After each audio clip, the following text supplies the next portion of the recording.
जितकं ना होळीसाठी आपण पुरणपोळी महत्त्वाची आहे ना, तितकेच आपण दुसऱ्याच्या दिवशी म्हणजेच धुलीवंदन जे असतं जे आपण इकडे साजरी करतो ना, त्या दिवशी आपलं चिकन मटण असं मस्त आरामदायी दिवस असतो आणि मस्त छान असं बनवून खातो. एरवी पण आपण खातच असतो बरं का, पण त्या दिवशी जर एक वेगळ्या पद्धतीने बनवलं आणि वेगळ्या पद्धतीने जर खाल्लं ना, तर खूप छान आणि चव येते.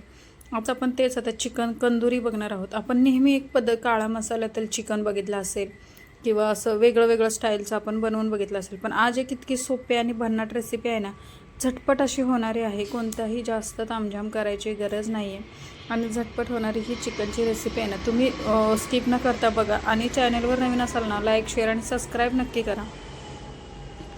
इथे बघा, आता ही मटण घेतलेलं आहे. आता मटण हे असं वजनी अर्धा किलोला थोडंसं जास्त आहे आणि हळद घातलेली आहे, मीठ घातलेलं आहे. जास्त मस्त असं चोळून घ्यायचं. मटण सुरुवातीलाच आपण आणत असताना त्याचे छोटे छोटे पीस करून आणायचे, म्हणजे घरी आणल्यानंतर आपल्याला चिरायचा वगैरे असं काही त्रास होत नाही.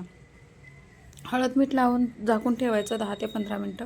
आता हे किती छानसं आपण असं ते की फोडणी देऊन घेणार आहोत. अशी या पद्धतीने जर बनवलं ना, नुसतंच आपण कधी कधी काय करत असतो की नुसतं हळद मीठ लावून मटण शिजवून घेत असतो, पण एकदा असं करा, त्याचं सूपसुद्धा मुलांना खूप छान लागतं आणि असं पडतं. ह्या होळीसाठी आहे ना, ह्या धुलीवंदन वेळेची अशा पद्धतीने हे मटण कंदुरी बनवून बघा. खूपच छान लागते, म्हणजे खूपच छान लागते.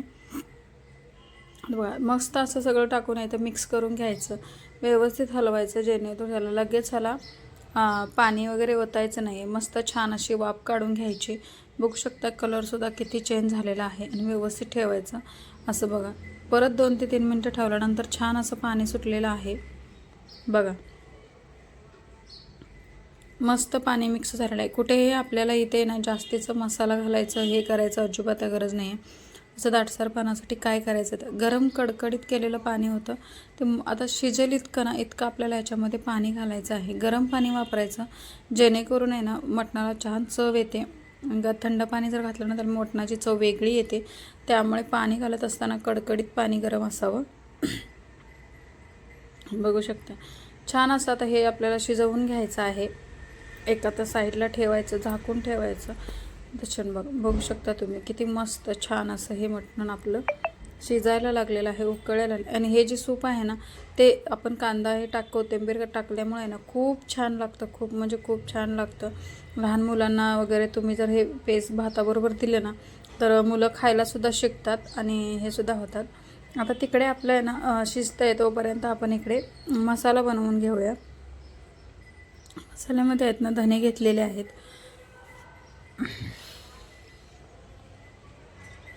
थोडेसे वेगवेगळे मसाले इथं जे आहेत ना, खाडे मसाले भाजून मसाले ज्यावेळेस आपण घेतो ना, त्यावेळेस मस्त छान असं हे होतं.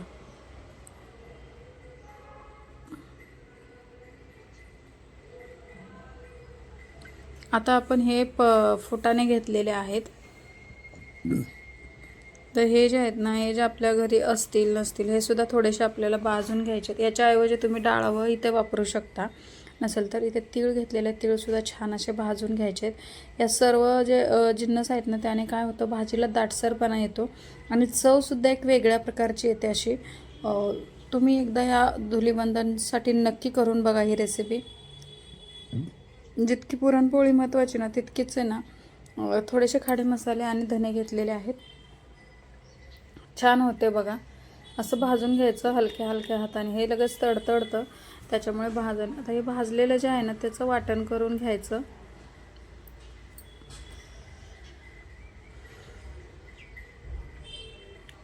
बघू शकता सर्व पदार्थ आपण भाजलेले आहेत आणि थोडंसं कलरसुद्धा चेंज झालेला आहे. मस्त छान असं हे भाजलेलं. आता आपल्याला वेगवेगळ्या पद्धतीमध्ये वाटण करून घ्यायचं किंवा एकत्रसुद्धा तुम्ही हे वाटू शकता. आता इथे खोबरं आणि कांदा बघू शकता कशा पद्धतीमध्ये भाजून घेतलेलं आहे. कोथिंबीर घेतलेले, अद्रक घेतलेलं आणि लसूण घेतलेलं आहे. सर्व आपल्याला वाटायचं आहे. मिक्सरच्या जारमध्ये टाकून आहे ना वाटून घेऊन घ्यायचं.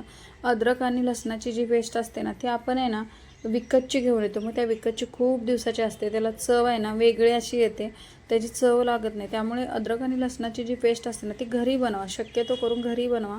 आणि घरची जी असते ना, आणि देशी लसूण असतं ना, किंवा तुमचा वेगळा बाजारातला सुद्धा लसूण असू द्या, त्याने सुद्धा खूप छान अशी चव येते. बघू शकता भाजल्यामुळे किती छान अशी मस्त ह्याची पावडर तयार झाली. ह्या पावडरीमुळे काय होतं, भाजीला दाटसरपणा येतो आणि चवसुद्धा वेगळी अशी छान येते. ह्याच्यामध्ये आपल्याला हे काढून घ्यायचं आहे आणि कांदा आणि ह्याचंसुद्धा आपल्याला वाटण तयार करून घ्यायचं. वेगवेगळं असं वाटण तयार केलं किंवा ते पावडर गेलं ना पटकन बारीक होते. जर एकत्र तुम्ही करायला गेला ना तर ते बारीक पावडर होत नाही. याची पण आपल्याला मस्त छान अशी पेस्ट करून घेतली बघा. तीसुद्धा आपल्याला एका प्लेटमध्ये काढून घ्यायची व्यवस्थित. अशा ह्या पेस्टने अद्रक लसणाची जर ही पेस्ट आहे ना, ही ओरिजिनल पेस्ट आहे. अगदी याचा वास आणि सुगंध सगळंच खूप छान आणि मस्त येतं. असं बघू शकता तुम्ही. आता कांदा खोबऱ्याचं वाटण तुम्ही एकत्र करू शकता, पण काय होतं की कधी कधी खोबरं वाटलं जात नाही, त्याच्यामुळे आधी वाटून घ्यायचं आणि मग तुम्ही असं बारीक करून घेऊ शकता किंवा थोडासा पाण्याचा वापरसुद्धा करू शकता.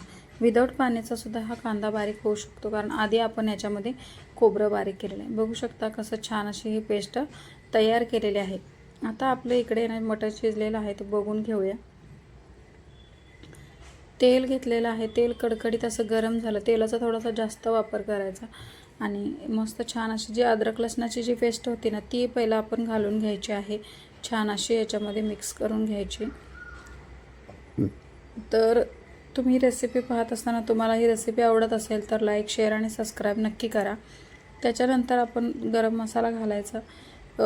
तुम्ही कुठलाही गरम मसाला घालत असाल किंवा मटन मसाला घालत असाल ते तुम्ही तुमच्या घरच्या यूजनुसार तुम्ही घालू शकता. असं नाही आहे की तुम्ही हाच मसाला यूज केला पाहिजे. तुम्ही कुठल्याही याचा मसाला इथे यूज करू शकता.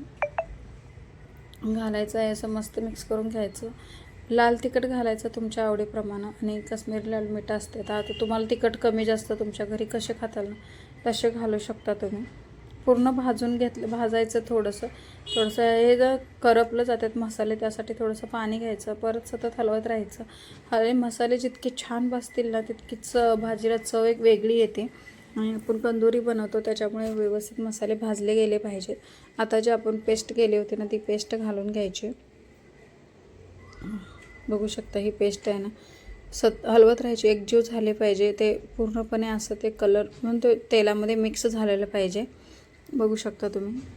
आपल्याला इथे मीठ घालून घ्यायचं थोडंसं, जसं की आपण आधीसुद्धा मीठ घातलं होतं त्यामुळे थोडं मीठ घालून घ्यायचं चवीपुरतं आणि छान असं मिक्स करायचं. आणि याच्यामध्ये आहे ना आता आपण आपलं जे शिजवून घेतलेलं मटण होतं ना ते मटण याच्यामध्ये घालून घ्यायचं. तर बघू शकता छान अशी आपली ही कंदुरी घालून घेतल्यावर एकजीव झालेली. आता जे आपण पावडर करून घेतली होती ना ती पावडर याच्यामध्ये घालून घ्यायची आहे. बघू शकता ही जी पावडर आहे ना आता अशीच जर याच्यामध्ये टाकली तर गुठळ्या होतील, त्यामुळे थोडंसं पाण्यामध्ये आधीच मिक्स करून घ्यायची आणि मग ही टाकायची. आता जितकं तुम्हाला पाणी हवं आहे ना तितकं तुम्ही हा मसाला वापरून आहे ना तुम्ही आहे ना सुक्कंसुद्धा बनवू शकता आणि मसालेदारसुद्धा बनवू शकता. पण आज आपण होळी स्पेशल, धुलीवंदन स्पेशल आहे ना बनवणार होतो कंदुरी, त्याच्यामुळे असं बनवलेलं आहे. किती मस्त आणि छान असे तयार झाले. वरून मस्त छान कोथिंबीर घ्यायची, 1 ते 2 मिनटं मस्त छान अशी उकळी काढून घ्यायची. तर्रीसुद्धा तुम्ही बघू शकता. आता जसं दिसायला छान दिसतं ना तसंच खायलासुद्धा खूप चवीला अप्रतिम लागतं.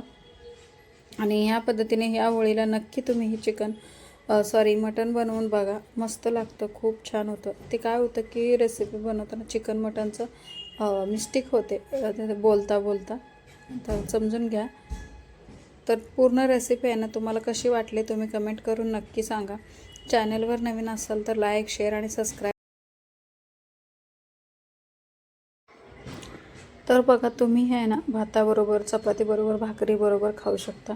छान अशी आपली कंदुरी तयार आहे. यामध्ये तुम्ही सुकासुद्धा बनवू शकता. ह्याच मसाला वापरून छान असं सुक्कं बनवू शकता, सुक्कंसुद्धा खाऊ शकता किंवा मसाला ग्रेव्हीसुद्धा बनवू शकता. पण अशी एकदा नक्की ट्राय करा. छान असे चवीला अप्रतिम लागते. तर परत एकदा चॅनलवर जर नवीन असाल ना तर लाईक, शेअर आणि सबस्क्राईब करायला अजिबात विसरू नका. तुमच्या मित्रमैत्रिणीमध्ये शेअरसुद्धा करा. Bye bye.